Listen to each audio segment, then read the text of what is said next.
Week 2 of the season, and Texas A&M coming off a 44-22 win over Utah State. 2 big wins in a row for the Aggies. They start the year 2-0. Joining me is senior Texas A&M sports writer Travis Brown to help break it down.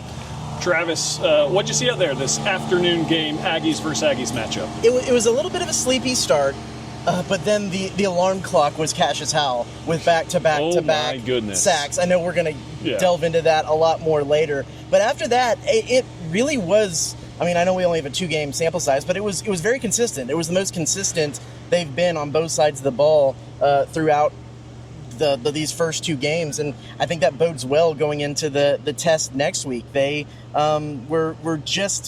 they looked a little bit more polished all the way around. There's still things to work on, but it was polished. Yeah, polished, balanced. I mean, when you say kind of consistent both sides of the ball, I think in all kind of areas. I mean, you talk about run game, pass game, both kind of improved. Pass defense, run defense.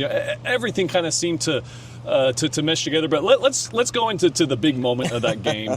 The triple throw. What do we want to call this? So on the broadcast, they called it the immaculate possession. Because like in baseball, an immaculate inning is 3 strikeouts on 9 pitches. So immaculate possession. I kind of like that too. Literally one. I mean, who needs 11 guys on defense when you have Cassius Howell? Exactly. When he literally forced a punt all in his own.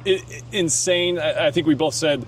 I don't think I've personally ever seen that. Apparently, it's never been done in a college game since 2015. Mm-hmm. Very rare to see something like that, because usually, you think you could adjust on offense to, hey, he got us twice. Let's not have a running back over there chip or something like that. Right. It was insane, and I will tip my cap to Cassius Howell. That was all on my side of the field, because it's all about Tyler. Yeah, so it's always all about Tyler. It looks great on camera because it was coming right at us. So tip of the cap to Cassius, but yeah, what. A play like that, a series of plays like that, I mean, what are we seeing from Cassius? It kind of made me go back to thinking about how much talk there was in the offseason about the guys that A&M lost on the defensive line to the NFL draft. 2 of those were defensive ends. 2 of those were guys who put a lot of pressure on quarterbacks but couldn't always necessarily bring them down. And then you go out there and Cassius Howell is going to be the guy. And he was kind of quiet last week. He did have a lot of pressures, but not a lot of tackles. Was a little bit quiet in that game. And he came out like not only the guy that I think a lot of people expected him to be this year, but the guy that a lot of the guys last year expected to be, just in that three play possession. So it kind of goes back to how much they talked about how they've kind of heard the noise, they heard the chatter that's gone on in the offseason, whether it was the defensive line or the defensive secondary, and they kind of wanted to go out and prove a lot of people wrong that they weren't a question mark. And as far as Cassius Howell is concerned, he wasn't a question mark today. No, and if that can kind of bleed over into the rest of the defensive ends and the rest of that defensive line room, then yes, this is going to be a problem, and this unit is going to be a strength. And it did, because in that second quarter, A&M put up like 180-something yards, 20 points. Of course, Utah State put up no points, and they had negative 16 yards. Yeah. Negative 16 yards in the quarter. A lot of that came off the momentum from those 3 sacks. So how much is this, it's Utah State, or how much is this just a overall positive sign of the direction of this defensive line, kind of what these guys are going to be able to do? I think everything across the board is a little bit more positive, because when you've watched a lot of these guarantee games, you can kind of see there's a difference between, they're going out there and they're getting a bunch of big plays because this is a team that is of a lower caliber, but they're doing it in a sloppy way. Yeah. And they're doing it in a way that, isn't sustainable when you play a conference game or Notre Dame next week. Today, for the most part, from what I saw, these were 2 units that played a game that can compete with Notre Dame. I know last week you kind of left it going, I don't know, especially in the run offense and the run defense. Today, I'm not saying that this performance will beat Notre Dame, but this makes it a little bit more of a coin toss. This is the kind of effort that you need. Now, there needs to be maybe a little bit more consistency in the run game, a little bit more consistency in some of the pass coverages. But overall, it was a step forward from last week. We've seen, these A&M teams before kind of play down their competition, and you leave games like this, with scratching your head a little bit. This didn't seem like one of those times. This seemed they did what they were supposed to, and they took care of business. And yeah, I think you look at Notre Dame, and maybe this is the kind of game that gives the team confidence. Not that they weren't confident before, but you're going into South Bend next week, Notre Dame.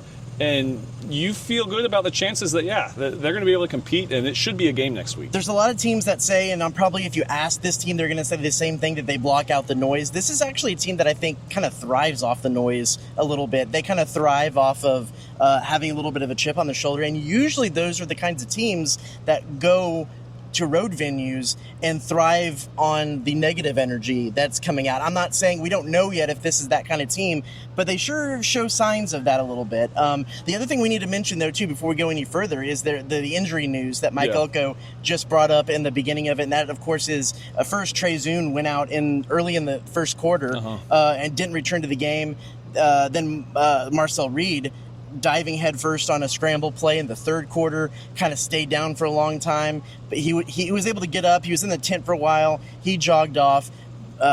Mike Elko, head coach, said that both of them could have been available if needed, but because of the score and everything like that, they weren't going to put them back out there, but they could have been available. I actually got my binoculars in the press box when Marcel Reed was in the training tent, and Casey Concepcion went over there and was kind of looking, waiting, and when a trainer finally came out, he kind of gave him a thumbs up, is he good? And the trainer gave him a thumbs up, and he kind of fist pumped and he crossed himself and walked off. And so I think that was a good sign from that moment that he got a little banged up, but he will probably be good next week. Yeah, it seems like it. And even when he left the trainer tent and went back to the locker room at the end of the third quarter, I mean, he ran off on his own. He didn't seem like he was favoring anything or anything seemed wrong. So, again, should be good to go, which should be a good sign because, what did you see from Miles O'Neal? Because we did get to see more snaps because of that. Yeah, it was a little bit of a mixed bag. I think watching Miles O'Neal makes you appreciate Marcel Reed a little bit more by his decision-making and his ability to take care of the ball. Because even last year, when you might argue that his passing wasn't as good as it's been this year, he didn't really turn the ball over. He only had 4 interceptions last year in the regular season play, and he went a long time before throwing that first one, if I remember right. And so Miles O'Neal comes out there. He got a little bit more gunslinger in him, and he goes out there and throws an interception early, but then comes back and just absolutely drops a beautiful 50-yard pass right into the arms of Mario Craver for what ended up being a 72-yard touchdown. I mean, it was beautiful. It looked like, I'm going to trigger warning for any Cowboys fans out there. It looked like that ball that Dak Prescott threw to CeeDee Lamb at the end of the Cowboys game the other night that he ended up dropping. Yeah. I mean, it was just on the button. So I think there's potential there. Good to see they could take the top off the defense a little bit, but probably has a little bit of work to do on that decision-making front. Kind of curious we didn't see any Jacob Zeno either. Yeah, they never threw him in. Kind of interesting. So I don't know if we will really see much of him this year. We'll see. But Mario Craver, second game as an Aggie, and second game with over 100 receiving yards. I mean, is there any slowing down for those two when you talk about KC and Mario? I mean, I think it really proves something that A&M hasn't had the luxury of, and that's 2 receivers who are dangerous threats, because I think everybody has to key in on KC. I mean, look how open he got twice in the back of the end zone today for those 2 touchdowns he has. You have to know where he is and probably bracket him. And that's going to leave Mario open for or better in man coverage, but finding holes in the zone coverage. And then Terry Bussey even had a good little start to the game as well with some design screen passes to him. This is as deep of a wide receiver group as A&M has had, I could probably argue, since I've been here, and I got here in 2016. They've always maybe had a guy or 2 guys, but even maybe that second guy wasn't that consistent. This is as consistent, as deep of a wide receiving core as they've had. Well, and that's why it's going to be a problem for defenses because, we kind of knew coming in, even though we hadn't seen him here yet in the maroon and white, that KC was going to be the guy. But when you have 2, 3, 4 that could potentially be the guy, then yeah, the defenses are going to have to pick and choose. You're going to have guys open, and this is without Le'Veon Moss really coming into his full own yet. But definitely a much more consistent performance from him today. What'd you see in the run game, and maybe a little bit from the blue and the green cleats? Yeah, I want to give a shout out to that because that's kind of a cool story. He has Le'Veon Moss has 2 kids. I believe he said 4 and 1. Yeah. And they don't necessarily know their numbers, and even then, when you're number 8, number 6, like sometimes it gets hard to see out there and everything like that. So he started wearing these bright green gloves and shoes so that his kids can know where he was on the field all the times, and they really enjoyed that. He started with blue actually today, which is kind of different.